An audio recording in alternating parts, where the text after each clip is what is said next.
কাটানো বলে, তার মধ্যে 1 নাম্বার নৈতিকতা চর্চা করতে হবে, 2 নাম্বার চরিত্র গঠন করতে হবে।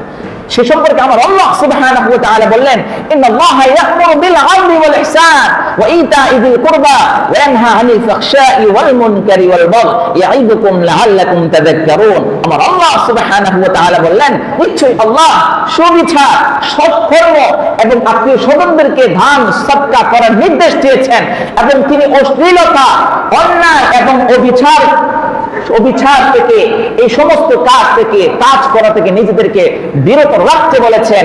এবং সর্বশেষ বলেন, ইয়াইদুকুম লাআল্লাকুম তাযাক্কারুন, আল্লাহ আমাদেরকে উপদেশ দেন যাতে যে উপদেশের মধ্যে আমাদের সকলের জন্য কি রয়েছে, শিক্ষা রয়েছে। তাহলে এই আয়াত থেকে আমরা, এই আয়াত আমাদেরকে ভালো কাজের প্রতি, ভালো কাজ করার প্রতি উৎসাহ করে এবং এই পৃথিবীতে সকল ধরনের অন্যায় এবং গর্হিত কাজ থেকে নিজেদেরকে বিরত রাখা নির্দেশ দেয়। আল্লাহ রাসূল সাল্লাল্লাহু আলাইহি ওয়াসাল্লামের হাদিস, ইত্তাকিল্লাহা হাইথুমা কুনতা ওয়াত্তাবি'আস সাইয়্যাতাল হাসানাতা তামহুহা ওয়া খালিকিন নাস বিখুলুকিন হাসান। আল্লাহ রাসূল সাল্লাল্লাহু আলাইহি ওয়াসাল্লামের হাদিসের মধ্যে পাওয়া যায়, তোমরা যে অবস্থায় থাকো না কেন, এক আল্লাহকে কি করো, ভয় করো। ওয়াত্তাবি'আস সাইয়্যাতাল হাসানাত তামহুহা, যদি তোমাদের দ্বারা যদি কোনো গুনাহ হয়ে যায়, সাথে সাথে সেই গুনাহের পরিবর্তে একটা ভালো কাজ করে দাও, তামহুহা, যাতে করে সেই গুনাহ কাজ থাকে সেই ভালো কাজ কি করে দেয়, মিটিয়ে দেয়। ওয়া খালিকিন নাস বিখুলকিন হাসানা, এবং আর মানুষদের সাথে সর্বোত্তম এবং উত্তম আচরণ করো। তাহলে এই হাদিস দ্বারা আমাদেরকে নৈতিকতা শিক্ষা দেওয়া হয়েছে। সুন্দর চরিত্র গঠনের মাধ্যমে আমরা আমাদের একটা সুন্দর সমাজ সবাইকে উপহার দিতে পারবো।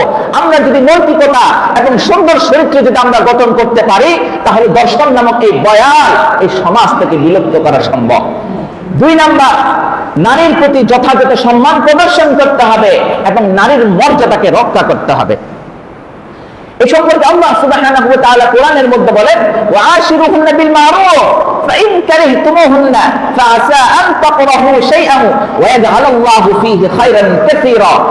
আল্লাহ সুবহানাহু ওয়া তাআলা কোরআনের মধ্যে বলেন, তোমরা তোমাদের স্ত্রীদের সঙ্গে সুন্দর এবং সৎ ব্যবহার করার মাধ্যমে তাদের সাথে বসবাস করো, তাদের সাথে সংসার করো। যদি তোমার স্ত্রীকে কোনো কার্যকলাপ তোমার অপছন্দ হয়,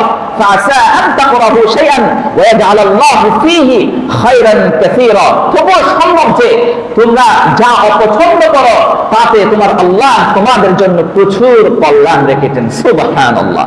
অর্থাৎ এই আয়াতের দ্বারা কি বোঝানো হয়েছে, নারীদের সম্মান রক্ষা করতে বলা হয়েছে, নারীদের ইজ্জতকে রক্ষা করতে বলা হয়েছে, এবং নারীদের যে মর্যাদা, সেই মর্যাদাকে যথাযথ রক্ষা করার কথা যে নির্দেশ আমার আল্লাহ এই কোরআনের আয়াতের মধ্যে দেওয়া হয়েছে। হাদিসের ভাষার মধ্যে বলা হয়েছে, ইস্তাউসু বিন নিসাই খায়রান ফাইন্নাহুন্না খুলিকনা মিন যিলাল। অর্থাৎ আল্লাহ রাসূল সাল্লাল্লাহু আলাইহি ওয়াসাল্লামের হাদিসের মধ্যে বলা হয়েছে, তোমরা নারীদের সাথে সুন্দর আচরণ করো, উত্তম আচরণ করো, কারণ তারা পাঁজরের হাত থেকে সৃষ্টি করা হয়েছে। তাদেরকে কিসের থেকে সৃষ্টি করা হয়েছে? পাঁজরের হাত থেকে সৃষ্টি করা হয়েছে। এই হাদিস দ্বারাও নারীদের প্রতি যথাযথ সম্মান প্রদর্শন এবং তাদের মর্যাদা যথাযথভাবে অক্ষুণ্ণ রাখার প্রতি কি দেওয়া হয়েছে, নির্দেশ দেওয়া হয়েছে। 3 নাম্বার, পর্দা এবং শালীনতা রক্ষা করা, সেটা পুরুষের জন্য। এবং ইয়া আইয়ুহান নাবিয়্যু কুল আজওয়াজিকা ওয়া বানাতিকা ওয়া নিসাইল মুমিনিন, এবং আল্লাহ সুবহানাহু ওয়া তাআলা কোরআনের মধ্যে বলেন, ইউদিনিনা আলাইহিন্না মিন জালাবিবিহিন্না যালিকা আদনা আন ইউরাফনা ফালা ইউযাইন। আল্লাহ সুবহানাহু ওয়া তাআলা কোরআনের মধ্যে বলেন যে মেয়েরা তারা যেন নিজেদের চাদরের কিছু অংশ দিয়ে নিজেদের শরীরের যে অবয়ব যেগুলো দৃশ্যমান সেগুলো যেন তারা শালীন কাপড়ের মধ্যে দিয়ে সেগুলো যেন তারা ঢেকে রাখে, যাতে করে তারা সহজে চেনা যায়। অর্থাৎ একজন মহিলা যদি শালীন কাপড় পরে, ঢিলা ঢালা কাপড় পরে যদি নিজেকে প্রদর্শন করে এবং নিজের যে সমস্ত অঙ্গ প্রত্যঙ্গ সেগুলো যদি সে তার শালীন কাপড় দ্বারা যদি ঢেকে রাখে, এতে করে তাকে যারা দেখবে তারা মনে করবে এই নিশ্চয়ই এই মহিলা সতী এবং একজন আদর্শ মেয়ে। ফালা ইউযাইন, এতে করে সেই সমস্ত ব্যক্তিরা যাদের মনের মধ্যে কুপ্রবৃত্তি ধারণা হয়, কুপ্রবৃত্তি ছন্ন হয়, তাদের সেই তাদের সেই কুপ্রথা থেকে, তাদের সেই ক্ষুদ্র প্রবৃত্তি থেকে সেই মহিলা নিজেকে নিরাপদ রাখতে পারবে। কিসের মাধ্যমে? যদি সেই শালীন কাপড় পরে। কোরআন যেভাবে, ইসলাম যেভাবে পর্দার মাধ্যমে তাকে নিজেকে প্রেজেন্ট করতে বলা হয়েছে, নিজেকে আপনার উপস্থাপন করতে বলা হয়েছে, সেভাবে যদি নিজেকে সে উপস্থাপন করে, এতে করে যে যত কুচক্রী মহল আছে সেই কুচক্রী মহলের তার চুবল থেকে সেই মহিলা নিজেকে রক্ষা করতে পারবে। তাহলে 3 নম্বর কি করতে হবে? পর্দা করতে হবে এবং শালীনতার পোশাক বজায় রাখার মাধ্যমে নিজে কি করতে হবে? উপস্থাপন করতে হবে। 4 নম্বর, ধর্ষণের শাস্তি কঠোরভাবে প্রয়োগ করতে হবে। আল্লাহ সুবহানাহু ওয়া তাআলা কোরআনের মধ্যে যেখানে সুস্পষ্ট বলেন, ওয়াজ-জানিয়াতু ওয়াজ-জানিয়াতু ওয়াজ-জানি ফাজলিদু কুল্লা ওয়াহিদিন মিনহুমা মিআতা জালদা, যেখানে ব্যভিচারিণী বিবাহিত অবস্থায় যদি প্রমাণিত হয়, তাদেরকে যেন প্রকাশ্যে পাথর নিক্ষেপ করার মাধ্যমে মৃত্যুদণ্ড কার্যকর করা হয়। আর অবিবাহিত ছেলে মেয়েরা যদি ব্যভিচারের মাধ্যমে যদি প্রমাণিত হয়, তাদেরকে 100 বেত্রাঘাত করে সমাজের মাধ্যমে সেই বিচার কার্যকর করতে হবে। যদি ইসলামী শরীয়তের এই আইন যদি যথাযথভাবে যদি বাস্তবায়ন করা যায়, তাহলে সেই সমাজ থেকে, সেই রাষ্ট্র থেকে চিরতরে সেই ধর্ষণ নামক ভয়াল থেকে আমার মা বোনরা রেহাই পাবে ইনশাআল্লাহ। হাদিসের মধ্যে বলা আছে, জিনাল মুহসানি ওয়াজমু ওয়া জিনা গায়রিল মুহসানি আল জালদু ওয়া তাগরিবু আমিন। আল্লাহ রাসূল সাল্লাল্লাহু আলাইহি ওয়াসাল্লামের হাদিসের মধ্যে বলা আছে, যদি বিবাহিতারা যদি ব্যভিচারের মধ্যে লিপ্ত হয়, তাদেরকে পাথর নিক্ষেপ করার মাধ্যমে মৃত্যুদণ্ড কার্যকর করা হবে। আর অবিবাহিতারা যদি ব্যভিচারের মধ্যে লিপ্ত হয়, তাদেরকে 100টি বেত্রাঘাত এবং 1 বছরের জন্য নির্বাসন করা হবে। যদি ব্যভিচারের এই শাস্তি, এই আইন যদি সমাজের মধ্যে যথাযথভাবে যদি বাস্তবায়ন করা যায়, যেখানে ব্যভিচার বন্ধ হবে, ব্যভিচার যদি সমাজ থেকে যদি চিরতরে মুছে যায়, তাহলে সেখানে ধর্ষণ তো প্রশ্নই আসে না। সুতরাং এই ধর্ষণ নামক ভয়াল এই যদি এই সমাজ থেকে যদি আমরা বিলুপ্ত করতে চাই, তাহলে আল্লাহ এই আইন যথাযথভাবে বাস্তবায়ন করা অপরিহার্য। সর্বশেষ, নৈতিক শিক্ষা এবং সামাজিক প্রতিরোধ গড়ে তুলতে হবে। আল্লাহ সুবহানাহু ওয়া তাআলা বললেন, ইয়া আইয়ুহাল্লাযীনা আমানু কু আনফুসাকুম ওয়া আহলিকুম নারা, হে মুমিনগণ, তোমরা নিজেদেরকে ও পরিবারকে সেই আগুন থেকে রক্ষা করো, যে আগুন যার ইন্ধন হবে মানুষ এবং পাথর। এখান থেকে, এই আয়াত থেকে আমাদের পরিবার এবং সমাজের মধ্যে নৈতিক শিক্ষা ছড়িয়ে দেওয়ার নির্দেশ দেওয়া হয়েছে, যাতে করে ধর্ষণ প্রতিরোধ সম্ভব হয়। যদি সমাজের মধ্যে অ্যাওয়ারনেস তৈরি করে দিই, ধর্ষণ জিনিসটা কি, সেটাকে কিভাবে প্রতিরোধ করা যায়, ইসলাম এই সম্পর্কে কি বলে, আধুনিক সমাজ এই সম্পর্কে কি বলে, এই সম্পর্কে যদি আমরা ক্যাম্পেইন তৈরি করি, অ্যাওয়ারনেস তৈরি করি, নৈতিকতা চর্চা করি, তাহলে সেই সমাজ থেকে চিরদিনের জন্য ধর্ষণ নামক ভয়াল চিরতরে বন্ধ করা সম্ভব হবে। আল্লাহ রাসূল সাল্লাল্লাহু আলাইহি ওয়াসাল্লামের হাদিস, কুল্লুকুম রাইন ওয়া কুল্লুকুম মাসউলুন আন রাইয়াতিহি, অর্থাৎ কুল্লুকুম রাইন, তোমরা প্রত্যেকে দায়িত্বশীল। তোমাদেরকে যে উদ্দেশ্যে পৃথিবীতে প্রেরণ করা হয়েছে, তোমাদেরকে যে দায়িত্ব দেওয়া হয়েছে, তোমরা প্রত্যেকের দায়িত্ব নিয়ে কি তোমরা দায়িত্বশীল। এবং ওয়া কুল্লুকুম মাসউলুন আন রাইয়াতিহি, এবং তোমাদের প্রত্যেকে তার দায়িত্ব সম্পর্কে জিজ্ঞাসা করা হবে। তোমার সামনে তোমার বোনকে ধর্ষণ করা হয়েছে, তুমি চুপ করে চাইছিলে, তাকিয়েছিলে, তার বিরুদ্ধে কোনো প্রতিরোধ গড়ে তোলা নাই। এই দুনিয়ার জমিনে কাউকে এটার যদি জবাবদিহিতা করতে না হয়, কিন্তু সেই কিয়ামতের দিন আল্লাহর কাঠগড়ার মধ্যে এটার জবাবদিহিতা করতে হয়। তাহলে যে ইসলামের যে মূল্যবান যে 5টা বিষয় বলা হয়েছে, সে 5টা বিষয় যদি আমরা যথাযথভাবে যদি সমাজের মধ্যে যদি প্রয়োগ করতে পারি, সমাজ এবং রাষ্ট্র থেকে ধর্ষণ নামক এই ভয়ানক, এই ঘৃণ্য কাজ চিরতরে মুছে দেওয়া সম্ভব ইনশাআল্লাহ। এরপর আছে যে অন্যান্য ধর্মের মধ্যে ধর্ষণের শাস্তি কি। আমরা সকলে খ্রিস্টান ধর্মে সম্পর্কে জানি, খ্রিস্টান ধর্মের ধর্মগ্রন্থের নাম বাইবেল।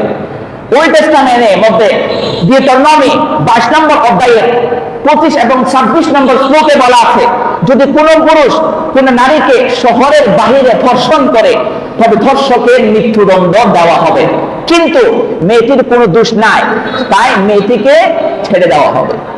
এটা কোথায়? ওল্ড টেস্টামেন্টে বলা আছে।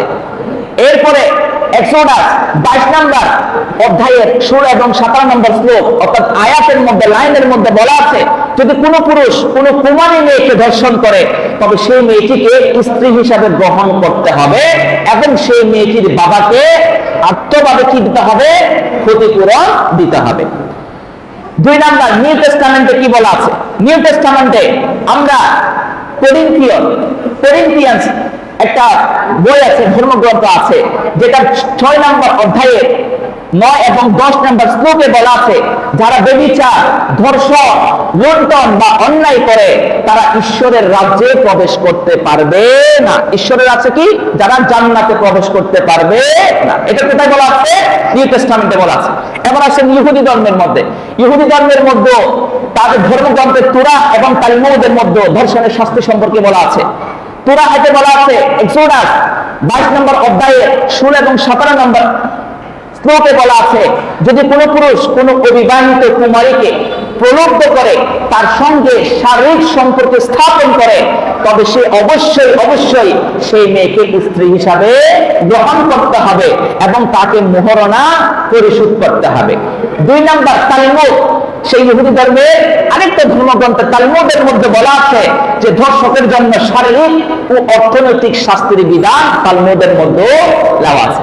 সর্বশেষ 3 নম্বর, হিন্দু ধর্মের মধ্যে, হিন্দু ধর্মের আমরা মনুসংহিতা, এই যে তাদের ধর্মগ্রন্থ, এখানে বলা আছে মনুসংহিতার 8 নম্বর অধ্যায়ে 352 নম্বর শ্লোকের মধ্যে বলা আছে, যদি কোনো ব্যক্তি কোনো নারীকে তার ইচ্ছার বিরুদ্ধে যৌন সম্পর্ক বা ধর্ষণ করে তবে তাকে কঠিন শাস্তি দেওয়া হবে, এমনকি মৃত্যুদণ্ড কার্যকর করা হবে। এটা কোথায়? এটা হিন্দু ধর্মের মনুসংহিতা আপনার 8 নম্বর অধ্যায়ের 352 নম্বর শ্লোকের মধ্যে বলা আছে। এরপরে মনুসংহিতার 8 নম্বর অধ্যায়ের 364 নম্বর শ্লোকের মধ্যে আরো বলা আছে, যদি কেউ ব্রাহ্মণের কন্যাকে ধর্ষণ করে তবে তাকে উত্তপ্ত লোহা দিয়ে দগ্ধ করা হবে এবং তাকে মৃত্যুদণ্ড কার্যকর করা হবে। এগুলো কোথায়? হিন্দু ধর্মে আপনার মনুসংহিতা, এই যে ধর্মগ্রন্থ, সেই ধর্মগ্রন্থে 8 নম্বর অধ্যায়ের 364 নম্বর শ্লোকের মধ্যে এটা বলা আছে। এবার বৌদ্ধ ধর্মের মধ্যে আছে, বৌদ্ধ ধর্মের বিনয়া পিটক এবং ধর্মশাস্ত্রের মধ্যে বলা আছে যে পঞ্চালিকার দ্বিতীয় নীতি, এখানে বলা আছে ধর্ষণ সম্পূর্ণভাবে নিষিদ্ধ। যারা ধর্ষণ নামক এই ভিন্ন কাজের মধ্যে জড়িত থাকবে তাদেরকে সামাজিকভাবে মৃত্যুদণ্ডে কার্যকর করা হবে। 2 নম্বর, বিনয়া পিটক, বিনয়া পিটকের মধ্যে ধর্ষণের শাস্তি কি বলা আছে, যদি কেউ ধর্ষণ করে এবং ধর্ষণ নামক জঘন্য কাজে যদি নিজেকে জড়িয়ে রাখে তাকে সঙ্গ থেকে বহিষ্কার করা হবে এবং তার উপর কঠিন শাস্তি আরোপ করা হবে। তাহলে আমরা বিভিন্ন ধর্মের ধর্ম গ্রন্থ অনুযায়ী এবং তাদের সেই ধর্মের আইন অনুযায়ী ধর্ষণের শাস্তি মোটামুটি প্রত্যেকটা ধর্মের ধর্মগ্রন্থের মধ্যে ধর্ষণের শাস্তি মৃত্যুদণ্ড এবং কঠিন শাস্তির কথা উল্লেখ করা হয়েছে।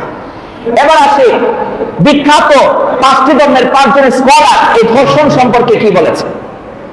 আমরা ইসলাম ধর্মের ডক্টর জাকির নায়েক তিনি ধর্ষণ সম্পর্কে বলেন, Islam prescribes capital punishment for rape because it's a heinous crime that ruins lives.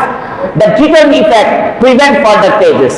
Doctor Zakir Naik বলেন, ইসলামে ধর্ষণের জন্য মৃত্যুদণ্ড নির্ধারণ করা হয়েছে because it's a heinous crime, কারণ এটাকে জঘন্যতম অপরাধ যেটি মানুষের জীবনকে, যেটা মানুষের সামাজিক বন্ধনকে, যেটা মানুষের সামাজিক স্থিতিশীলতাকে ধ্বংস করে দেয় এবং এই শাস্তি কার্যকর করার মাধ্যমে পরবর্তী যারা ধর্ষক আসবে সেই ধর্ষকদের মনের মধ্যে ভয়ের কম্পন তৈরি হবে। সেজন্য ধর্ষণের চূড়ান্ত শাস্তি কি হতে হবে? মৃত্যুদণ্ড। 2 নম্বর, খ্রিস্ট ধর্মের মধ্যে রেভারেন্ড বিলি গ্রাহাম তিনি একজন ধর্মগুরু, তিনি বলেন God abhors violence against women and the Bible's law against rape are meant to protect them and ensure justice. Reverend বিলি গ্রাহাম তিনি বলেন যে ঈশ্বর নারীদের বিরুদ্ধে যে সহিংসতা, সেই সহিংসতাকে ঘৃণা করেন। কে? ঈশ্বরকে? আল্লাহ। এবং বাইবেলের মধ্যে ধর্ষণ বিরোধী আইন এই জন্য প্রণয়ন করা হয়েছে যাতে করে নারীদের অধিকার রক্ষা করা যায় এবং নারীদের প্রতি সুবিচার প্রতিষ্ঠা করা যায়। এটা কার কথা? গ্রাহাম বেলের কথা। 3 নাম্বার, ইহুদি ধর্মের মধ্যে রাব্বি জোসেফ স্ট্যানিস্কি, উনি একজন ইহুদি ধর্মের একজন ধর্মযাজক, একজন পোপ। তিনি বলেন Jews law treats rape as a serious offense that demands strict punishment and reparation. It is an assault on human dignity. তিনি বলেন ইহুদি আইন ধর্ষণকে একটি গুরুতর অপরাধ হিসাবে চিহ্নিত করেছে, প্রণয়ন করেছে বা গণ্য করেছে। কেন? যার কঠোর শাস্তি এবং ক্ষতিপূরণের দাবিদার। কি? সেটা হলো ধর্ষণ। কারণ এটি কেন? কারণ এটি মানুষের মর্যাদার উপর সরাসরি আক্রমণ করে। এটা মানুষের মর্যাদা, সামাজিক মর্যাদাকে, রাষ্ট্রীয় মর্যাদাকে বিঘ্ন করে। সেজন্য আপনার ধর্ষণের চূড়ান্ত শাস্তি কি হতে হবে? মৃত্যুদণ্ড হতে হবে।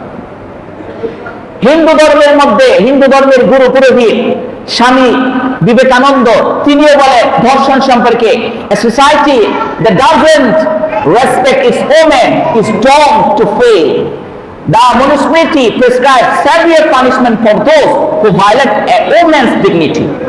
স্বামী বিবেকানন্দ তিনি বলেন, যে সমাজ নারীদের সম্মান করে না, যে সমাজ নারীদের ইজ্জত প্রতিষ্ঠা করতে পারে না, যে সমাজ নারীদের অধিকার প্রতিষ্ঠা করতে পারে না, যে সমাজ নারীদের অধিকার রক্ষা করতে পারে না, সেই সমাজ ধ্বংস হতে বাধ্য, সেই সমাজ ধ্বংস হতে বাধ্য।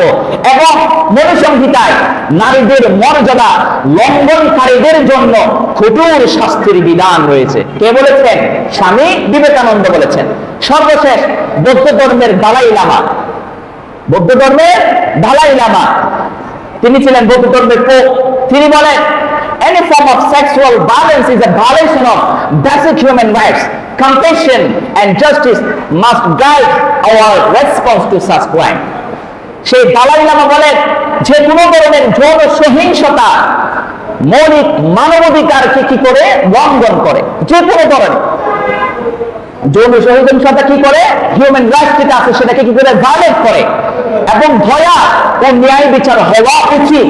এসব অপরাধের বিরুদ্ধে আমাদের প্রতিক্রিয়ার মূলনীতি, আমাদের অপরাধে কি? প্রতিক্রিয়ার মূলনীতি। অর্থাৎ আমাদের প্রত্যেকে সোচ্চার হতে হবে যে যেন সমাজ থেকে যে ভায়োলেন্স যেটা আছে, ভায়োলেন্স এগেইনস্ট ওমেন, যে নারীদের প্রতি যে সহিংসতা, যে যৌন সম্পর্ক স্থাপন আছে, এই সবগুলো সমাজ থেকে দূরীভূত করার প্রতি আমাদের সকলকে কি করতে হবে?